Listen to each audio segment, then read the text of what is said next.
Je suis un stratège politique. Je suis un géopoliticien. Mon projet politique, c'est le panafricanisme. Ce n'est pas un projet qui vient appuyer un autre projet. Mon projet, de façon fondamentale, sur le plan politique, c'est le panafricanisme. Et nos positions sont constantes et claires. On ne varie pas là-dedans. Donc, comme on dit, c'est l'avenir qui dira. Oui. Mais souvenez-vous, j'ai souvent toujours été seul dans certains dossiers. Et après, qu'est-ce qui s'est passé? Les faits m'ont donné raison. Donc, je vous dis, je suis très à l'aise, je suis calme, je suis très serein. Et je prie tous les jours pour mes ennemis, afin que Dieu leur accorde de longue vie, pour qu'ils voient demain la gloire de Dieu sur nous, Bachir. Sur nous, Bachir. Et on leur parle d'honneur là. Je vais très bien, Bachir, parce que j'ai relu la charte de l'impérialisme. Et j'ai retrouvé, parce qu'on nous demandait ici un jour quelle est la source. Quelle est la source? Oui. Voilà. Alors, Bachir, je suis venu avec la source. La présente charte a été élaborée à Washington pendant la traite négrière. Ensuite, discrètement négociée à la conférence de Berlin en 1885, pendant que les puissances occidentales se partageaient l'Afrique. Elle a été renégociée secrètement à Yalta au moment du partage du monde en deux blocs après la Deuxième Guerre mondiale et pendant la création des sociétés des nations, l'ancêtre de l'ONU. Bachir, la source de ce document, je vous le dis, c'est le musée de Tervuren. Tervuren, c'est en Belgique, je crois. Tervuren, c'est en Belgique. Donc, nous donnons la source. Si vous allez là-bas, vous allez trouver l'original de ce document. Parce que quand on parle ici, on dit non, il n'y a pas de preuve. Voici la preuve. Donc, on donne les sources de l'origine. Là, vraiment, regardez. Article 1, je vais si vous voulez rapidement. La devise de l'impérialisme, c'est gouverner le monde et contrôler les richesses de la planète. Notre politique est de diviser pour mieux régner, dominer, exploiter et piller pour remplir nos banques et faire d'elles les plus puissantes du monde. Article 2 de la charte. Aucun pays du tiers-monde ne constitue un État souverain et indépendant. Article 3. Tout pouvoir dans le tiers-monde émane de nous. Nous l'exerçons par la pression sur les dirigeants qui ne sont que nos marionnettes. Aucun organe du tiers-monde ne peut s'en attribuer l'exercice. Tous les pays du tiers-monde sont divisibles et leurs frontières déplaçables selon notre volonté.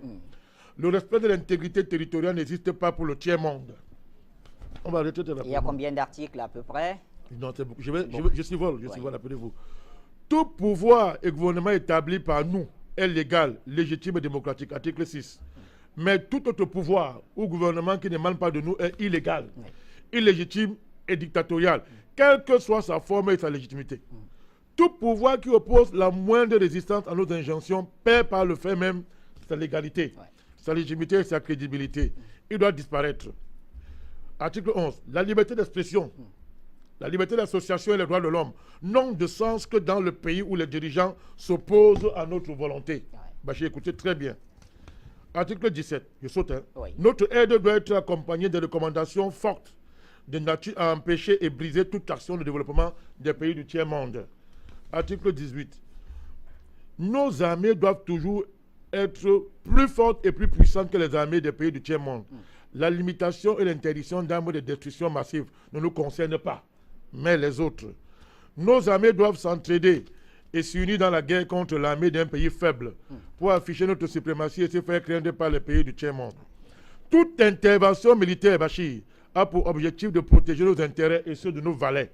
Toute opération d'évacuation de ressortissants des pays occidentaux cache notre mission réelle, celle de protéger nos intérêts et ceux de nos valets. Je termine par l'ONU. Écoutez bien, article 22. L'ONU est notre instrument. Nous devons l'utiliser contre nos ennemis et les pays du tiers-monde pour protéger nos intérêts. Article 23. Notre objectif est de déstabiliser et détruire les régimes qui nous sont hostiles et installer nos marionnettes sous la protection de nos militaires, sous la couverture des mandats des forces de l'ONU. M. Bachir, dites bien, les résolutions de l'ONU sont des tests qui nous donnent le droit et les moyens de frapper, de tuer et de détruire les pays dont les dirigeants et les peuples qui refusent de se soumettre à nos injonctions sous la couverture des résolutions du Conseil de sécurité de l'ONU. Mon cher Bachir, je termine par là. Notre devoir, article 25, est de maintenir l'Afrique et d'autres pays du monde dans le sous-développement. Installer la misère, la division, les guerres, le chaos pour les dominer, les exploiter et les piller, ouvrez vos oreilles, à travers les missions des Nations Unies, mon cher Bachir. Et notre règle d'or, article 26, est la liquidation physique des leaders et dirigeants nationalistes du tiers-monde. Alors Parce là, que je ne continue pas. ouais. Charte de l'impérialisme. Je vous dis, on en a demandé, il n'y a pas la source. Ouais. Tervuren se trouve le musée royal de l'Afrique centrale. Tervuren est une commune néerlandophone de Belgique, située en région flamande, dans la province du Brabant flamand. Tervuren, ouais. On donne les sources, on donne le lieu. Très bien. Voilà.